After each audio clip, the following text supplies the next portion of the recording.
Thursday, October 27th, the year 2005, and this is the beginning of an interview with Joseph Sakowsky of Clinton Township. We are here at the Macomb Catholic Services office on Canal Road in Clinton Township, Michigan. Mr. Sakowsky is 88 years old, and he, having been born on February 27th, 1917. There again, Mr. Sakowsky currently lives at on Magnolia in Clinton Township. Is that correct, sir? Right. Okay. My name is Butch Kolf, and I'll be the interviewer. I just met Mr. Sakowsky. The videographer today, it will be Paul Wilhelm, and also in attendance for listening and assistance is Joe's daughter, Valerie. Right. Okay? Very good. Joe, let's start from the beginning. Tell us a little bit about yourself. Where you were born, where'd you grow up, go to school, and how you ended up in your branch of the service. I was born in Philadelphia, and my mother moved to West Virginia. And that's where my father was killed in the mine. And so I had a brother born there, and when she got killed in the mine, there was no way to live, so she married my stepfather, and he was in a cave in the mine, and when he come out of the mine, he said, "I'll never go back in the mine again." So that's how he came to Detroit, and he worked for General Motors and the Hammers. They called it Hammers. So the work was up here in Detroit area, and so that's how you... And we lived in Hamtramck, and then from there, saved a little money, and we bought a house in Detroit in 1925 on Brockton Street. Brockton Street. That's where I was brought up. I went to school. I started to go to Resurrection, but we didn't have no money to pay for tuition, so I went to Cooper School. And at Cooper School, I went to Burroughs.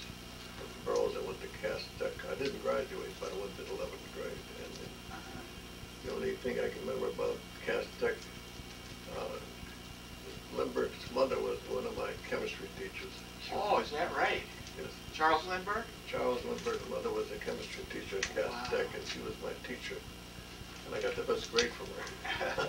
So once you dropped out of school, then obviously you had to find work. And that's what it is. I had to go to work because it was hard times. And my first job was 33 cents an hour, 6 days a week. Wow. And then they were hiring at Plymouth. I got a job there for 45 cents an hour, and I worked there. And then the draft came along, and I was drafted. What year was that? That was 41. 1941. Yes. I had two buddies. I made a party for each one of them. They were drafted, and I followed them. And I was, when I got drafted, I went to, we went to Cadillac Square. That's where we formed. And when we were leaving there, the man walked up to me and he gave me the papers. He says, "You're in charge of this bus. Okay. 51 persons. He said, I want you to get 51 bodies and you get to Fort Custer." So they made you a supervisor. And I says, "How come?" He says, "Well, Polacks are born leaders." I said, "Thanks." I said, I said to him, I wasn't even in the Boy Scouts. He says, so anyhow, we got to Battle Creek. Did you take a train there? No, we just got inducted, and we were sent to Fort Bragg. Okay, but how did you move about?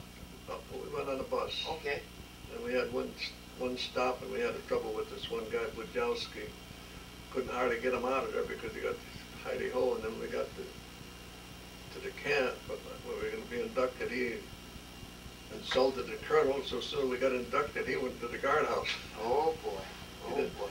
And so from there we went to Fort Bragg, the boot camp. Where's Fort Bragg at? In South Carolina. Okay. And while we were training, I had a test, and I could have been a truck mechanic or an aviation mechanic. I said, I'll take the truck mechanic.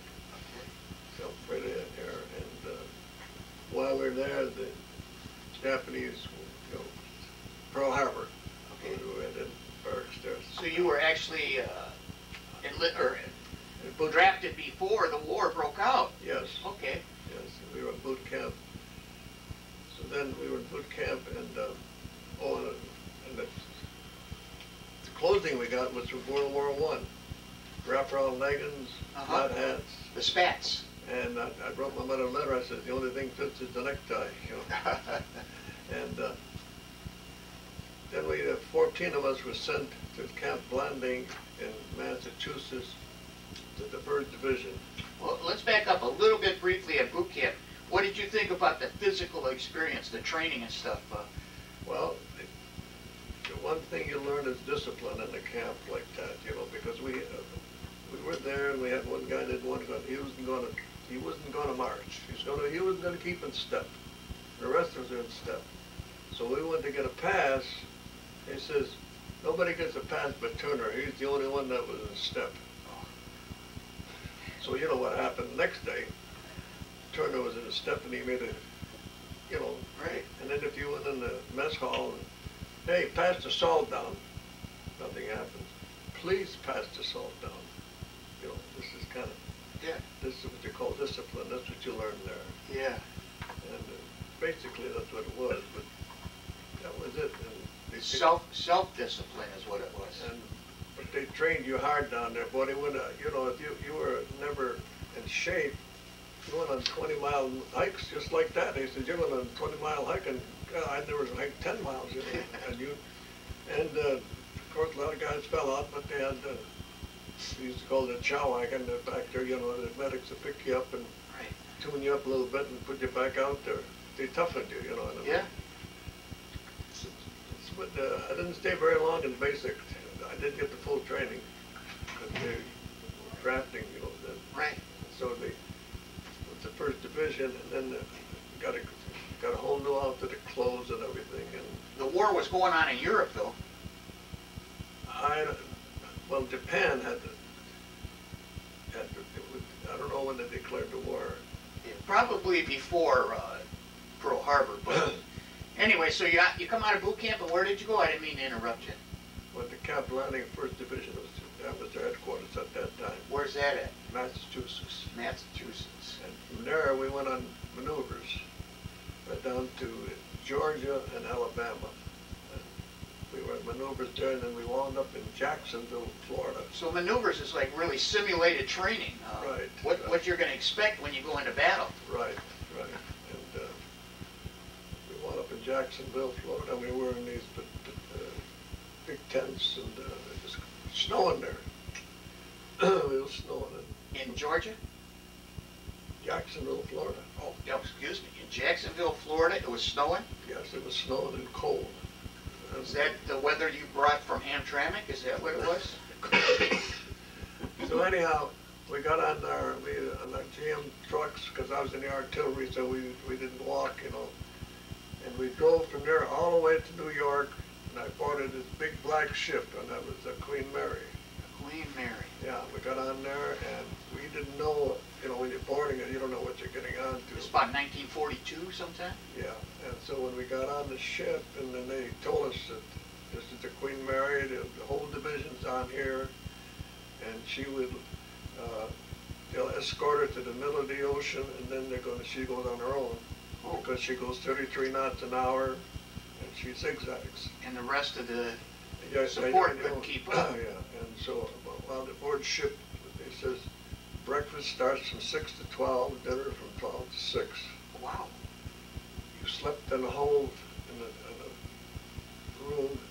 It was made for one couple. There was 16 bunks in there. So you slept one night there and one night on the deck, right on the deck. And it took us 5.5 days, and we docked in Scotland Bay. You didn't have any seasickness or anything, did you? I didn't know, because the ship is so big, it doesn't,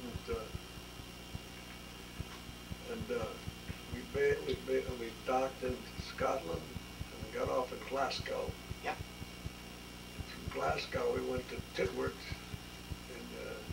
in England. We were the first American troops to be there since World War I. And we stayed in did work for a while, and then we were put aboard an old ship.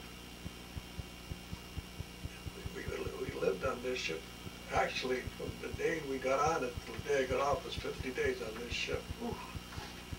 What it was, we didn't know at the time, they were getting ready to invade Africa. So they were forming a convoy, and we were one of the ships to be in a convoy. So we were on this ship at this time. So from the day we got on till the day we got off was 50 days. But what was the name of that ship, you remember? Ettrick. It was so old. Well, to tell you what happened, when we got in the convoy, she couldn't keep up with the convoy, so they left us behind. Oh. So we're all alone, and once a day the destroyer come back and see if it's still around, you know. That was nice of them. That was it. It was so old that it couldn't keep up. Yeah. And the food was horrible because it was an English ship and it was English food. Oxtail and rabbits and stuff. You're sitting wondering, what have I gotten myself into? Well, we almost had mutiny on that ship because when they got to the buns and they had maggots in there, that was it. That was the end. Yeah. They wasn't going to take that no more. The problem was that the officers had the upper deck and they had the good food. But down there, they never cared what we got. So the non-cons, you know, the officers, you know, the sergeants and that, they got together and they said, hey, wait a minute. Yeah. We're all the same here. That's right. So they brought us, somehow they brought us some food that we had some decent food because God, it's terrible. Anyhow, the ship was so old we slept on hammocks and I woke up one morning and I could see the ocean. One of the plates fell off. Oh. Yeah. A big hole in the side where you're sleeping. Yeah, and the ship crew was all Indians. They didn't speak no English. They had one guy that done all of the speaking for all of them. Okay. And there was about 500 GIs on there, you know. Yeah. So they said we made the invasion. We're the last ship to come in for the invasion, see, of Africa. Yeah. So we got the news that they fought. When they landed there, they said they didn't fight the Germans. They were fighting the French Foreign Legion. Oh. That's who was protecting the coast there. Okay. But that was quick. They took over real quick, and then they hired the French, you know, they were professional soldiers, as we were told, and they hired them to fight for us. Yes, yes. So when we landed there, we started to move up in Africa. I'd have to look at this map here. And Algiers, Constant. But anyhow, we got to the Catherine Path, and it was a town called Atlantis, Alabama. That's where we were stationed. Are you seeing combat at this time yourself? Yeah, we were already. We've seen our tanks that come in there to fight Rommel's tanks. And our tanks were no match for his tanks. The Desert Fox. Pardon? The Desert Fox. Well, they call it the Desert Fox. If I had those tanks he had, it didn't have to be no Fox because we had tin can. Honest, every one of them, our tanks were knocked out because they just was not made to fight. And you were a mechanic, so you must have been pretty busy. Well, no, I didn't have nothing to do with the tanks. Oh, just the trucks. I was in the artillery. I had to take care of just the trucks and the artillery. Okay, I got you. That's all. That was our job. Okay. And you had two kinds. You had the light work and the heavy work. Right. Well, I was in the light part, like tune-ups and brakes and stuff like that. But the big stuff that you pull axles off and everything, there was another group of guys. Okay. But we're all the same place. Right.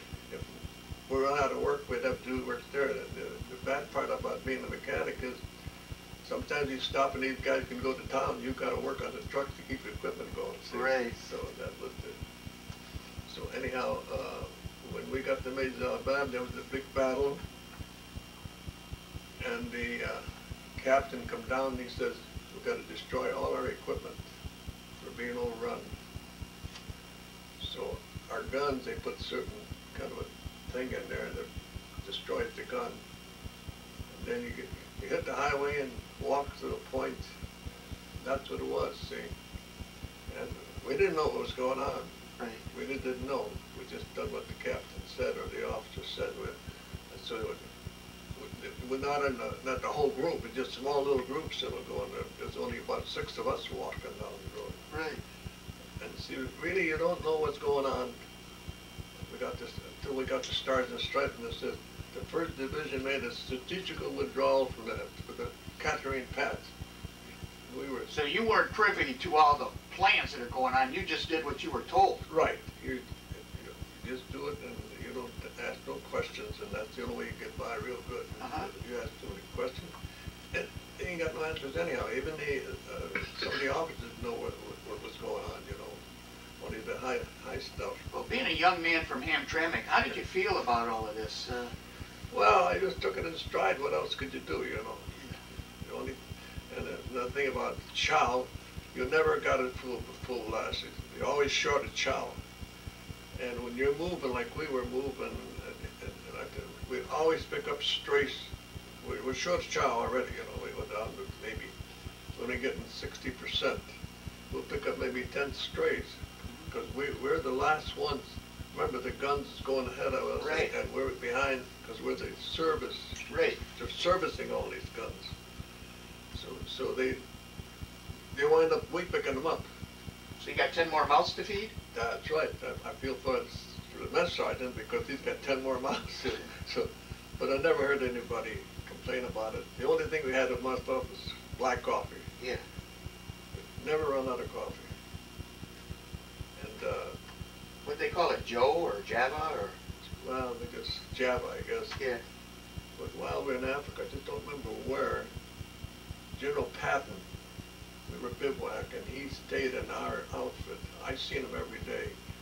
And if you've seen that picture about Pathan, yes, it was more. You was even honoring what the picture says.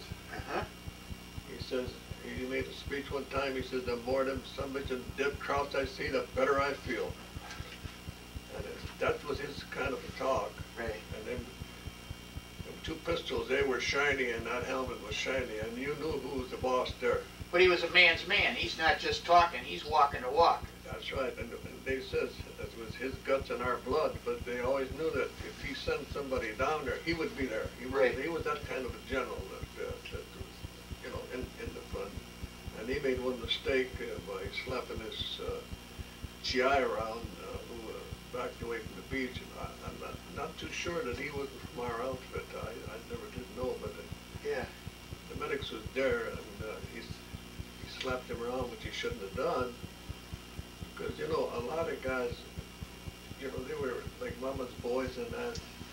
They were scared to death, you know, things. And some of the old guys like me and other guys would come the hard way, and we accepted things that was tough, you know.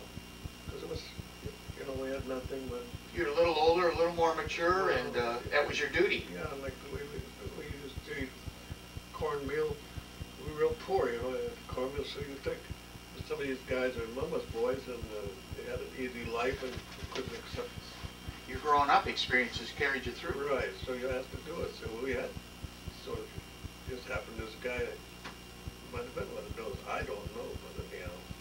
So anyhow, we went, from there we reformed, and I don't remember where we boarded a ship, and we went to Sicily. Made the invasion of Sicily. But when we always got off, you being the artillery, the infantry is already going through there, see? Right. So all I remember is we were by Mount Etna. That's where Right. So all our equipment got on. All we did was, we didn't actually do any much fighting there because it was already taken. And we just drove right down. We drove all the way to Did you have to beware of snipers and things like that, or straggling the only enemy? thing there, like what we had to worry about is strafing by planes and snipers. Yes. Snipers was our biggest worry. And die-hard Germans that would, you know. Right.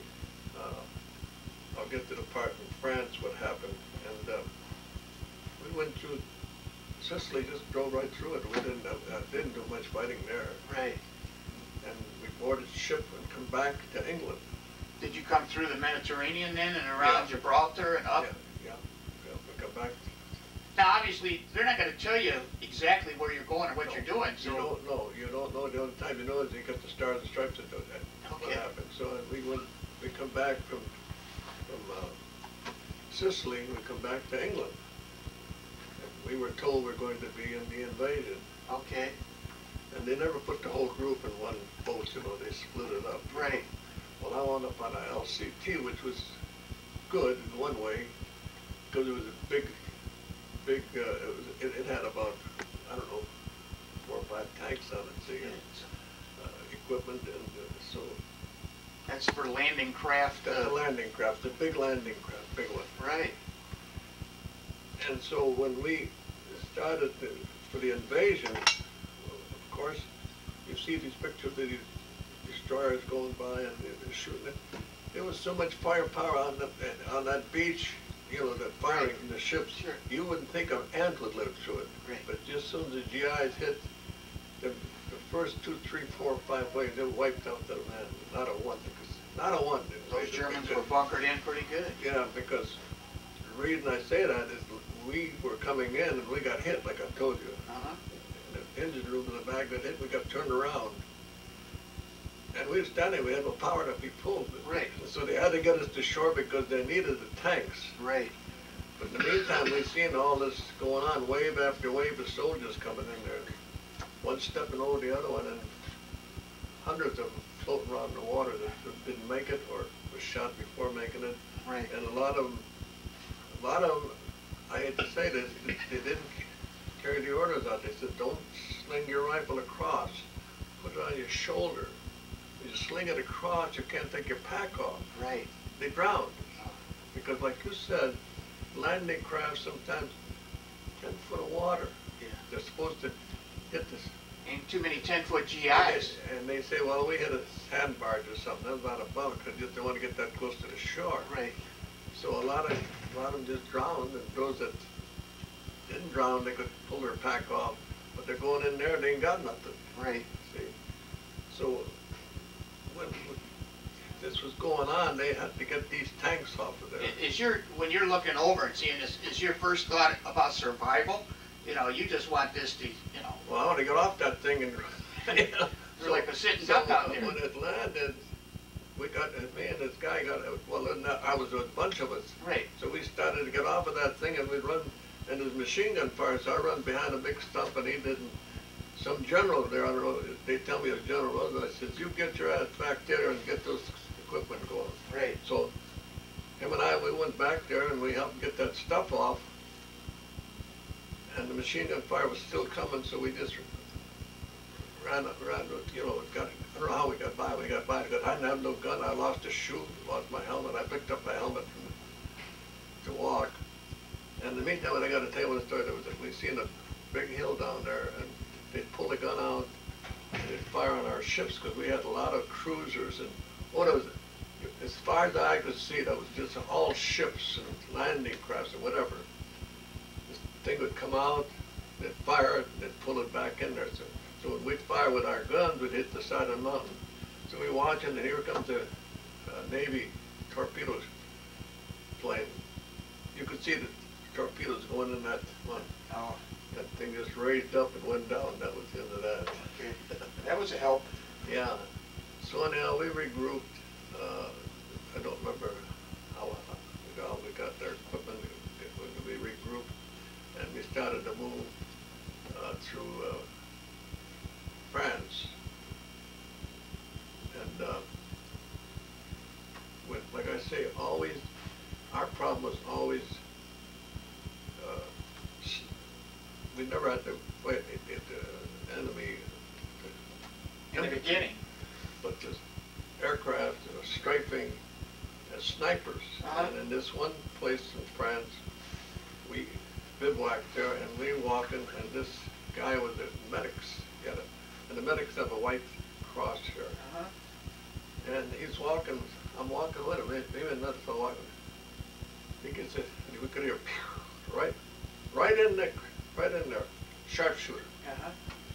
And we looked, the only thing it could have been is one tower sitting, there was a church down there, you know. That's the only place you could fire from. Right.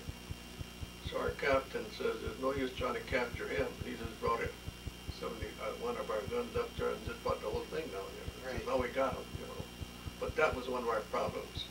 Sharpshooters, you know, snipers. Well, you're the guys that are either taking care of the wounded as in a medic's case, but you're also fixing the equipment. So you're a vital part of that Oh yeah, without us, Exactly. they couldn't make it because we have to provide them with the equipment, with the ammunition, the water, and everything So else. the Germans are designating you as a very important cog that they'd like to eliminate. Yeah. So and then this other time we were bivouacked in this area, a whole bunch. Our guns even were there because we were not positioned yet, and these planes come over and they drop this huge bomb, and little cluster bombs fall out. Uh-huh. And we had heavy casualties there, very heavy, and they knew that somebody had to give our position away. Right. So I guess they nosed around and found this woman had a radio beam, and she beamed them in. She was a French woman. Uh-huh. So she wound up in our battery. They're gonna, and they called an officer, French officer, come down with two French soldiers, and they had a trial there. She found guilty, and put her against a brick wall and shot her. Just like that. Just like that. Battlefield justice. She gave away position, and we had, I don't know, they said it was heavy casualty we got out of it, because these small clusters will fall down. Yeah. Even, of all things, to hit our water truck, we had no water. Oh. Because we had, you don't drink their water. Right. You gotta, there was about 1,000 holes, because the water truck was filled there, and I'm laying under it. Water well, got you a little wet, eh? Yeah. Oh, I went ahead of my story. When we were in Africa, we had to dig a slit trench. You know, slit trench. Some part of Africa, I don't forget where it was. When we woke up, we had 4 of our GIs got their throats slit, you know. And the guy on guard duty must have fallen asleep, and what they're stealing was their clothes. They used to steal clothes there. When I was to go to sleep in Africa, I used to use my shoes for headrest, because if they stole my shoes, I'd be in trouble, because I wore special shoes. Right. So they steal everything. And, you know, we used to bury GIs down there, they'd dig them up and take their clothes off. Oh. Yeah. Who was doing this? The Arabs. The Arabs. Okay. Okay. Pathan. Yeah. He somehow he found out about it, and they tried to. That's what they're doing. They dig up our GIs and take the clothes off and leave them laying there. Pathan's seen that. That was in Africa. That hardened him up again. Well, he somehow, I don't know what he done to put a stop to it, but after a while they gather up the bodies, and you know they ship the first. The one thing, when you're in the service, you never see dead GIs. Right. First thing to do is pick them up. If one gets hit, you don't see them. Right. So, when I was in Africa, I looked in one of the tanks that got hit by the German gun, you know. I looked inside, and I said, I'd never look again. I said, I never did. Because it's a horrible sight. Uh-huh. Of the Everyone got killed, right. but not only killed, but burned. Right. So you don't know if they died of burns or whatever you must have. And see, I was in France, and then we wound up in the bulge, you know, with the Germans.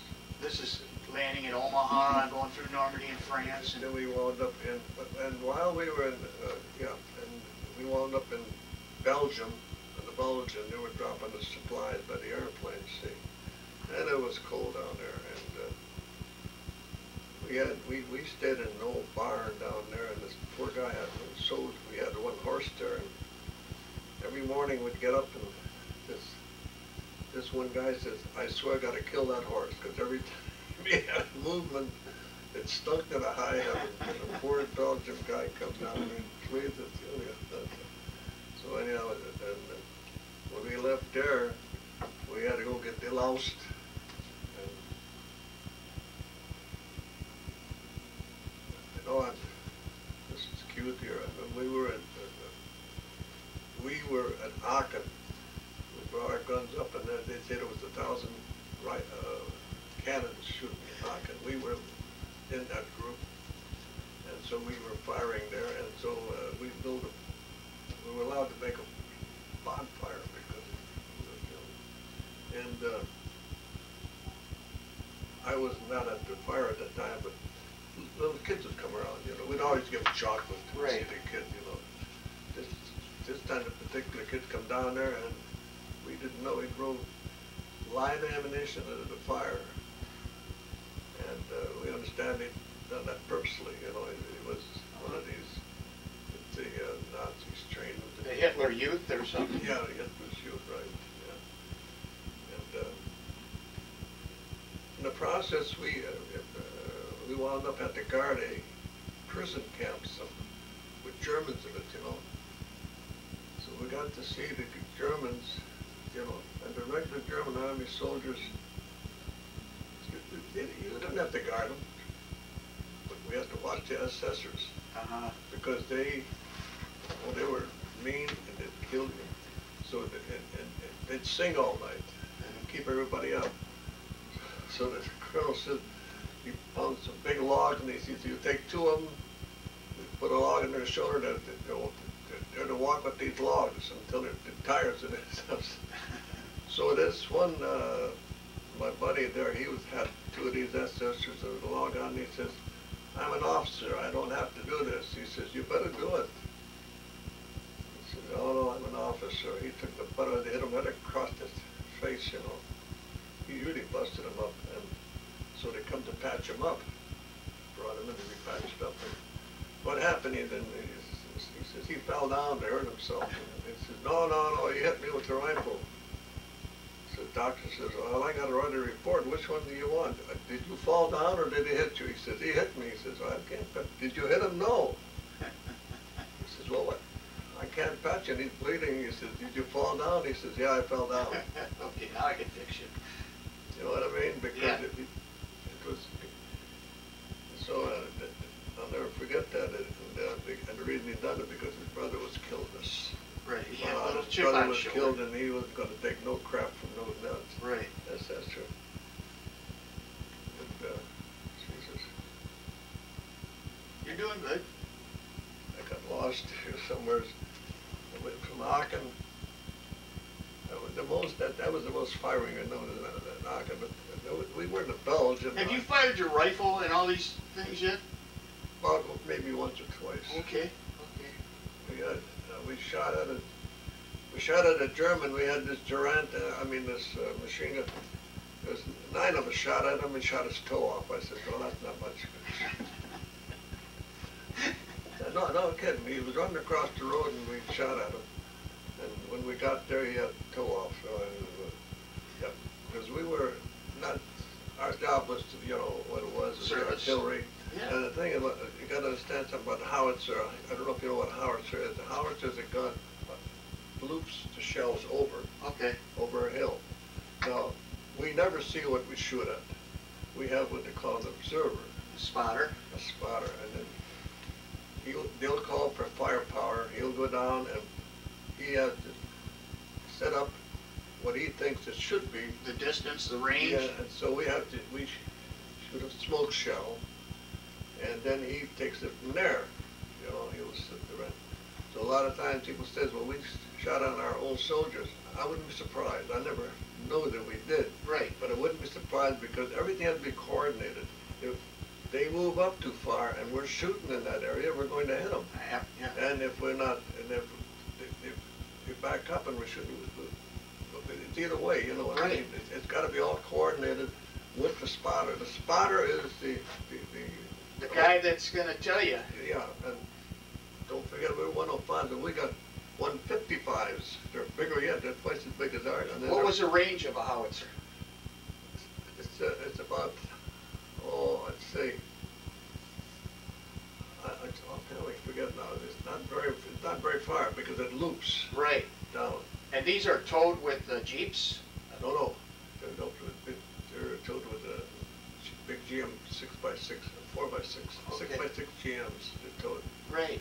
And we also Jeeps tow anti-tank gun 75 millimeter because our 105s we can shoot a tank, we won't do nothing to it. Right. But the anti-tank gun can burn a hole right through it. And you never shoot at the front of the tank. You try to hit the side. You try to hit one of the wheels. You can knock it out with a 75. We 75 mounted on jeeps. We had the anti-tank guns, and we had also bazookas. Yeah. And if you can hit it in the right place, the tank, you won't knock it out. You won't knock it out. You'll stop it. If you knock one of those treads off, you'll just go in a circle like that. Yeah. But you got to be pretty close to be using a bazooka. Yeah. You get too far. It's a chance because they're machine gunning all the time. You know? Right. And if you're too far back and you hit it, it doesn't do good. But we don't. Like I say, we didn't have much opportunity because you have the infantry, we have our guns, and we're behind the guns. But then behind us is the 155s. They don't want to lose the guns. You know, the artillery is important, very important. So at this time frame, is this about 1943, 44-ish? Somewhere's in there. Yeah. I never kept track of dates, you know. And, you were there a long time. Yeah, we were there, and never got no leave. And like I say, we were mechanics, some kind of guy. I got an opportunity to go to Paris, or I went to Paris. We had to send a bunch of trucks back to get ammo, and they had to send back a truck to make sure that they'd break down, come down. So when we got to Paris, he gave us 4 hours to spend in Paris. Big whoop. Yeah, and so that was the only time in Paris when the convoy got all together. I went back, I said, oh, you know, you're always on the last truck because you only got any breakdowns, you got to fix them. Right. So you didn't have much time to get in trouble in Paris? No, not really. So that's about the way it went, and the good part was you're in the service part of it, you know, but you're still there because they're, like if we go through a town, we went through a town and there's hidden Nazis, they just blast away at you. Right. Because I was in the 1st Division, only 25% of us originals come back. Did you ever run across any of these other Polish friends of yours that went in ahead of you? You ever cross paths with any of those guys? One, Riley. When I got off the ship in Sicily, we had to get off on these ducks. You know, we had to get. And this guy here was in boot camp with me, Riley. I said, "What the hell are you doing here?" He says, "Picking you up." He's driving one of those duck boats. Yeah, duck boats. But that's about the only guy I really run across. And like this guy that just passed, he was the replacement in our outfit. And he was with me we were in that same place. Yeah. You know. Of course, I was a mechanic and he was doing some other chores, maybe on ammo and whatever, you know, because we're always handling material. Well, let's come back to Europe here, and I don't know what town you said you were in Belgium, was it? Yeah, we were in Belgium when they...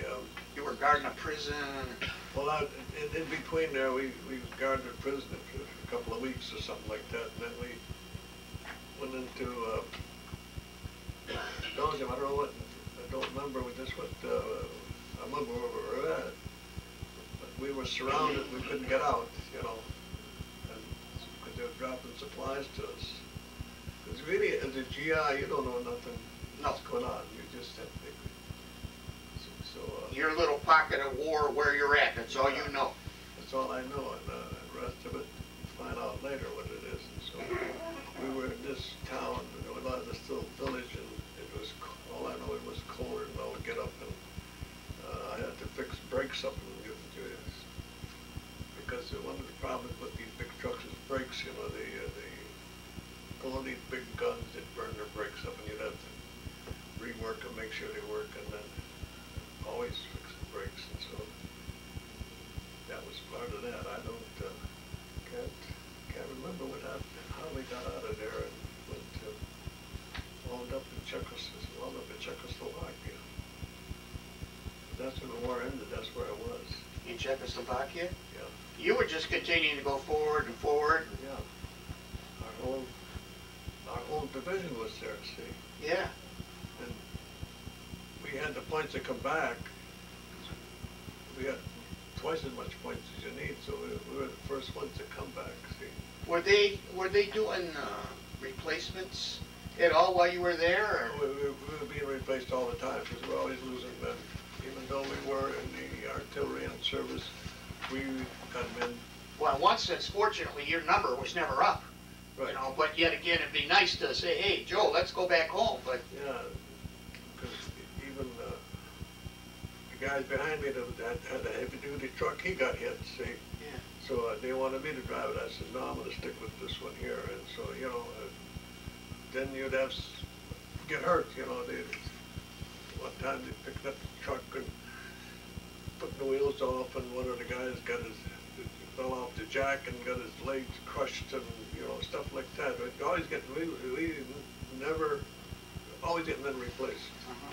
Like I say, the guys I went in with, they're all different things happen. Yeah.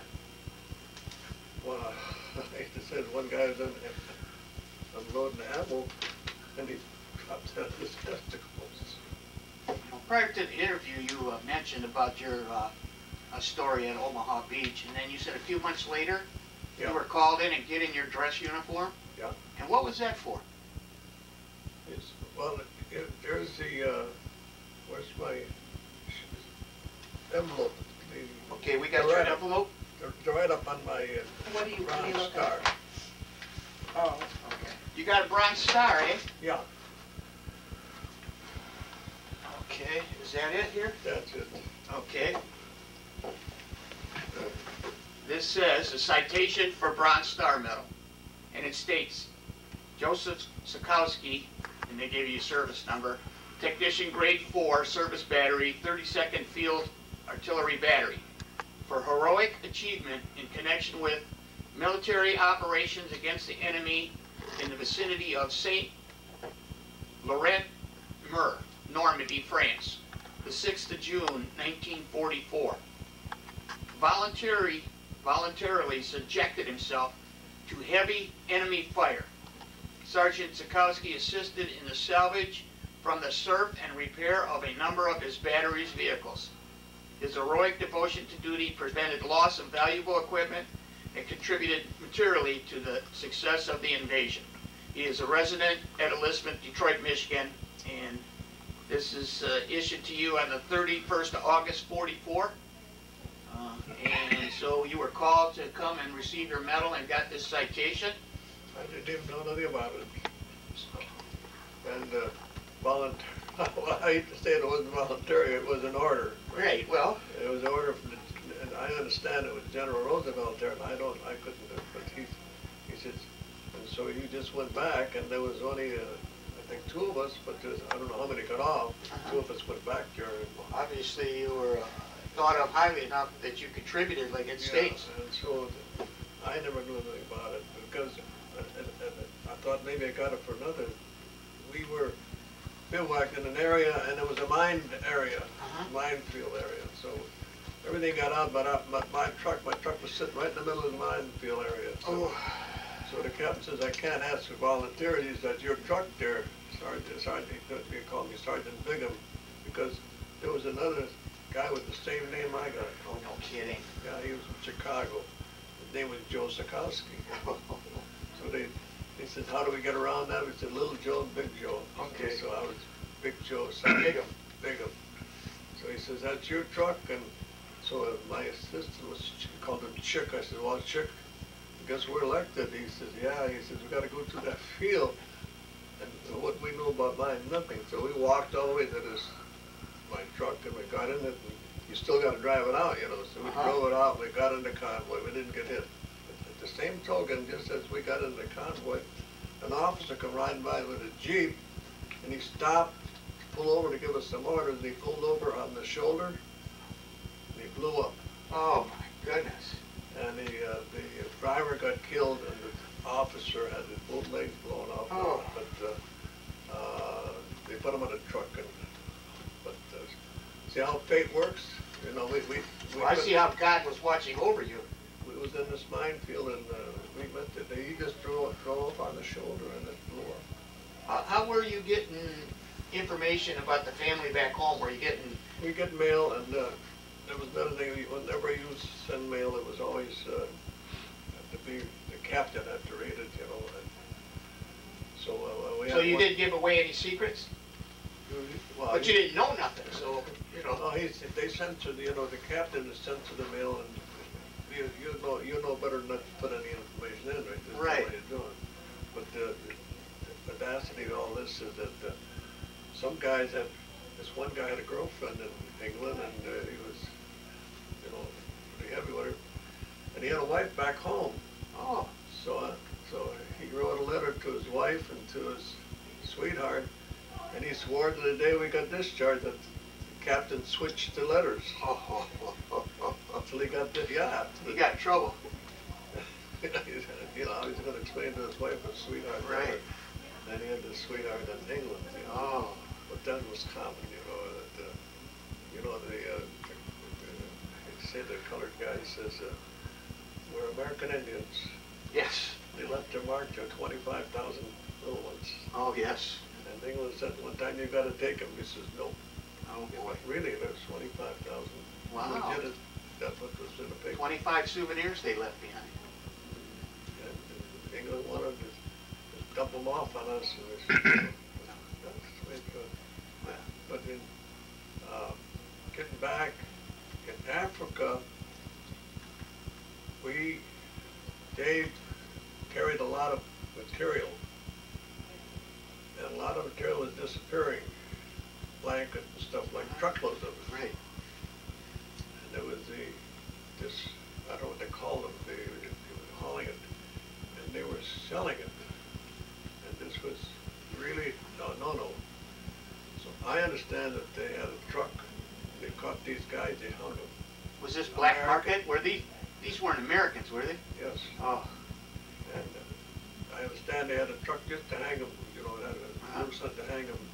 And this is because, you know, the GIs needed this stuff when they were, Right. Another well, I didn't see battlefield it, justice. but we heard it that was that way, you know. Right. That they hung these guys and they caught them black marketing. Oof.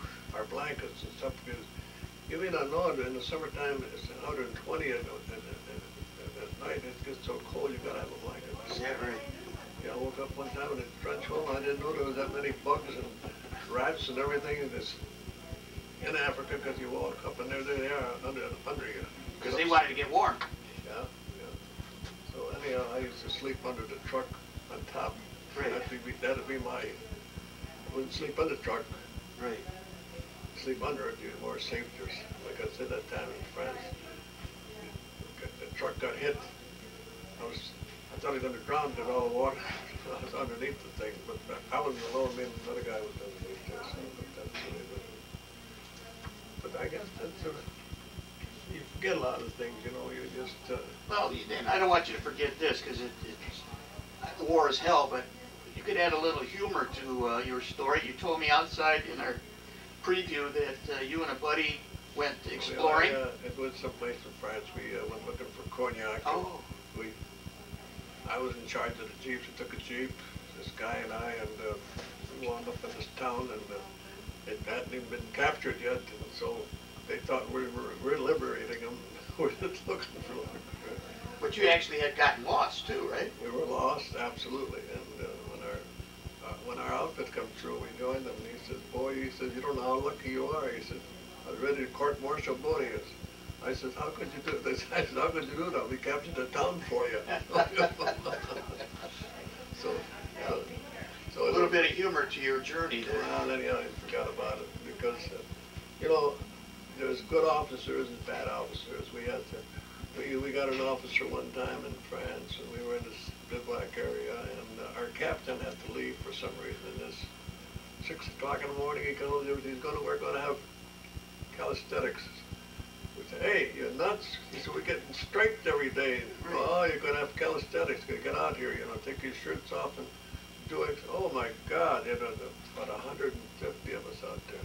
Right. And he's making us do these things, and we were trying to tell him. He wouldn't listen, you know. So when our captain come down, told him that was the end of him, he shipped him out of there because the guy should have known better than, you know, have us go in wartime doing calisthenics.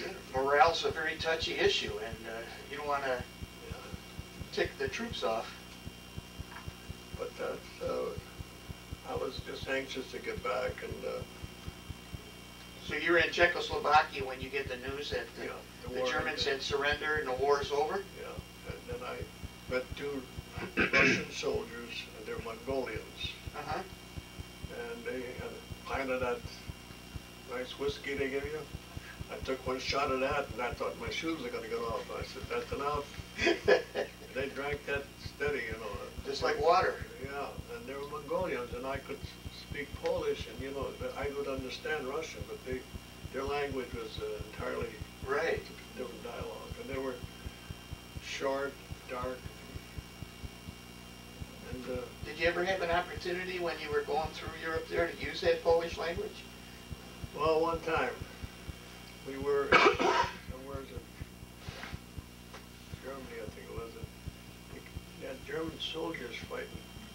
They had Polish soldiers fighting with the Germans, and they captured them, and they had a Polish officer, colonel, whatever it was, and they wanted an interpreter real quick.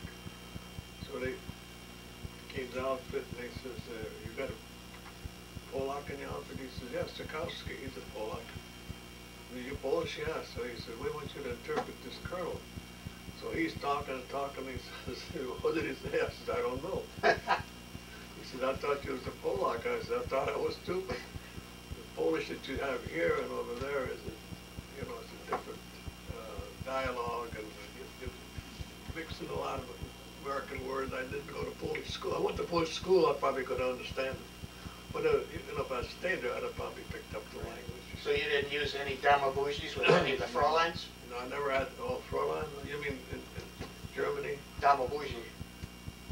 No, I didn't, no, not in Germany, I didn't take no chances. You couldn't trust them. Right. You know,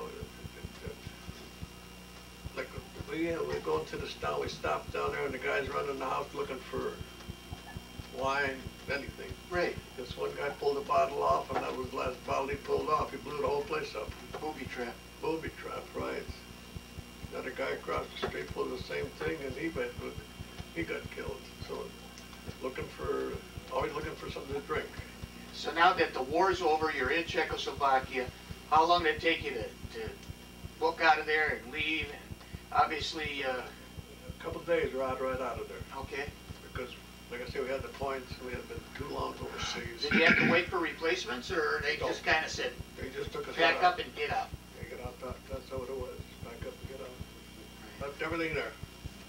Just took what you could carry, and I had 2 buffalo bags. And like I say, I lost one in Indian Town Gap. So Uh-huh. had a lot of goodies in there and addresses, and it disappeared while I was in town. And didn't discharge. So did you go right back to England then? Or? No, we went come right back to, I forget where we docked. Well, you had picked the boat up in France, or? No, I don't remember where I went.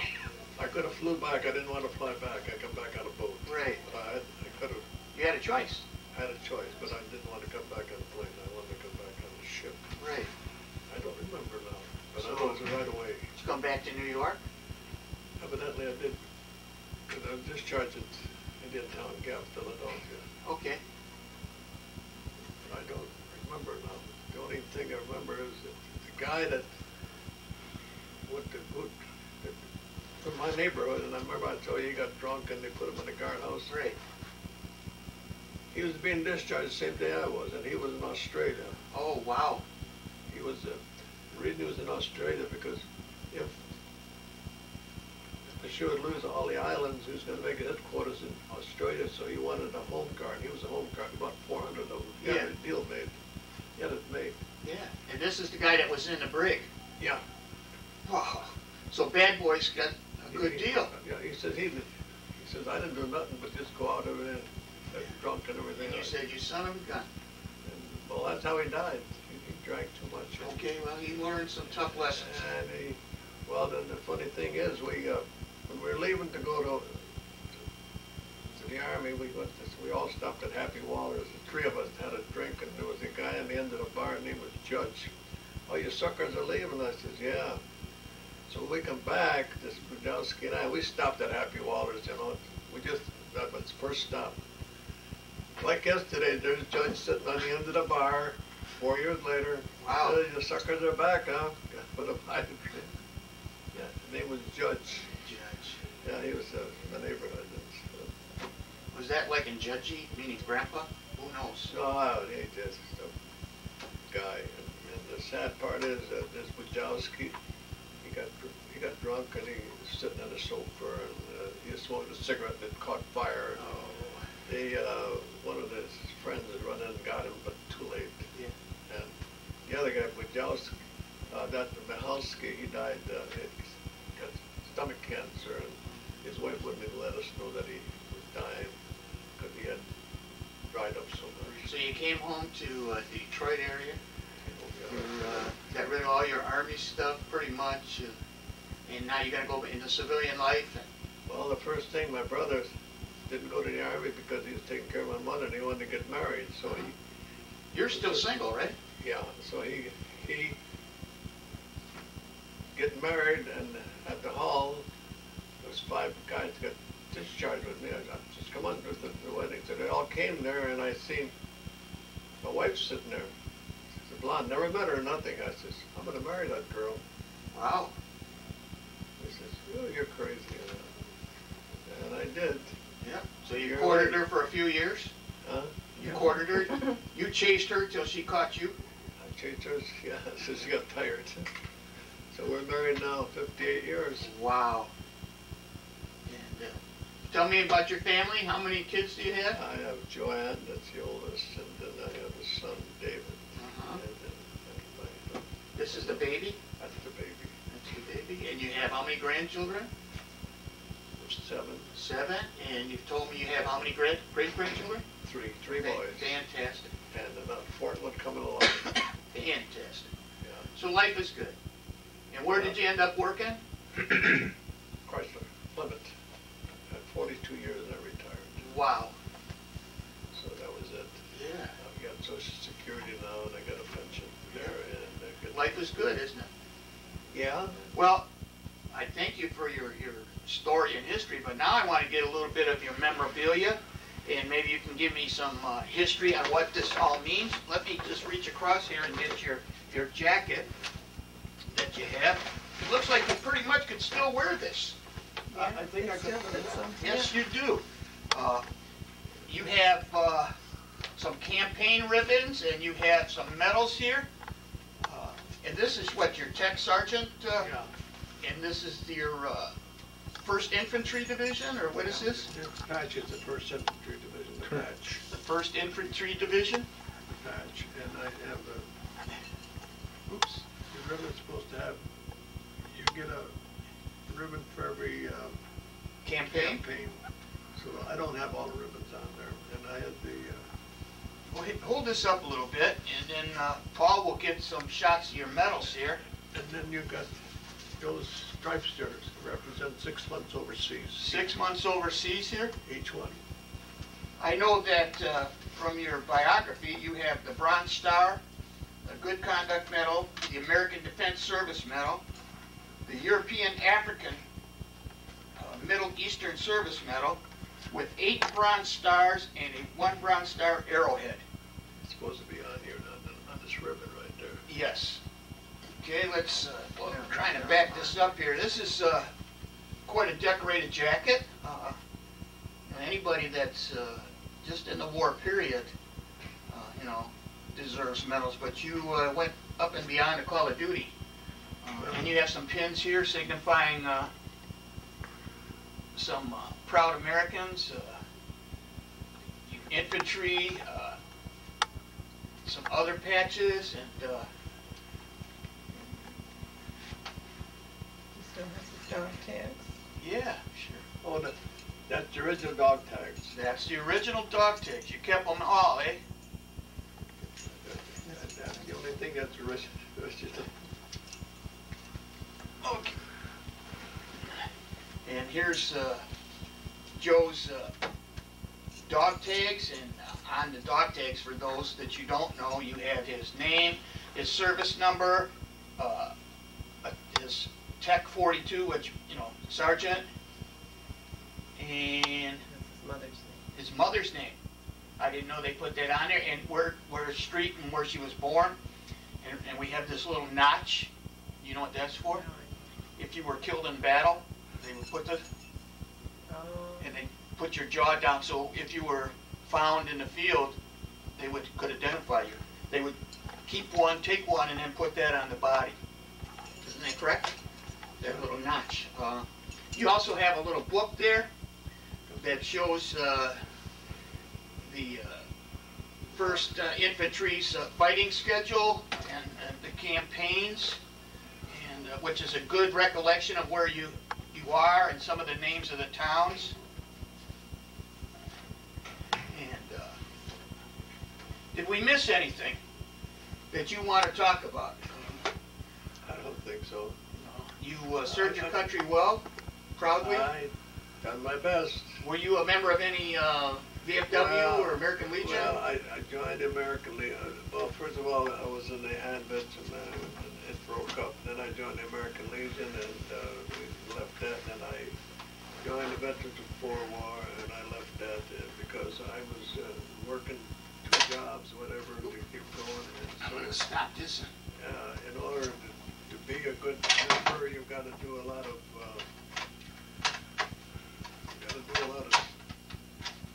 you got to work for them, you know what I mean? And I couldn't. Right, you got to do the volunteer work and sell the raffle tickets.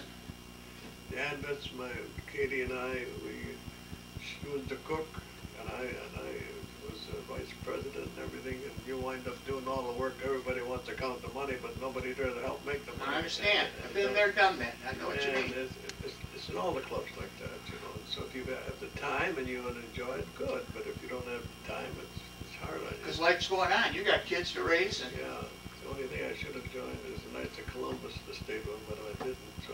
yeah, I didn't either. But the Knights of Columbus is one I should. What, are you a member of any particular parish now? Well, St. Mark's is in Warren, and I live in Clinton Township. My wife doesn't want to quit there. Whereabouts on Clinton Township? Near 17 Mile in the Hayes area?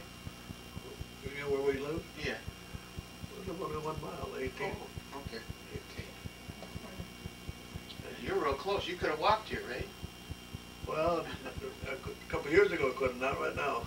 Well, let me ask your daughter, Valerie, is there anything that you can remember you might like to add to this historical record? No, he told most of the stories that I remember him talking about. Well, I think this is a great opportunity for you to do this and to pass it down to your grandchildren and great-grandchildren. There again, I'm truly honored that you're a hero, the greatest generation, as they say. Thank you. And without people like you, it'd be a whole different country we live in today. But God bless you, sir. Very nice meeting you. He has a picture. Oh, here, we're going to see what you looked like last week. Yeah. Oh my goodness. This is Discharge. this is Bigham Sakowsky. Bigham. That's right. You said it the right way. Sergeant Bigham. Sergeant Bigham. Bigham. Yeah. But you got most of your medals and stuff there. You maintained a lot. I'm amazed the stripes you have for your length of service. You're one of the few veterans I heard that spent a considerable time over there. We did. But my memory, I can't, remember everything. You've done a great job. A great job. I just can't remember different. Well, sometimes people that go through the war want memories that they have to forget. So, that's understandable too. But I do thank you for coming in, and it's an honor to be able to interview you, sir. Thank you very much. Thank you. Thank you. If you want to keep one of these books, you can keep one of these. Okay, we'll If probably they want to send it to them. I have 2 of them, and I would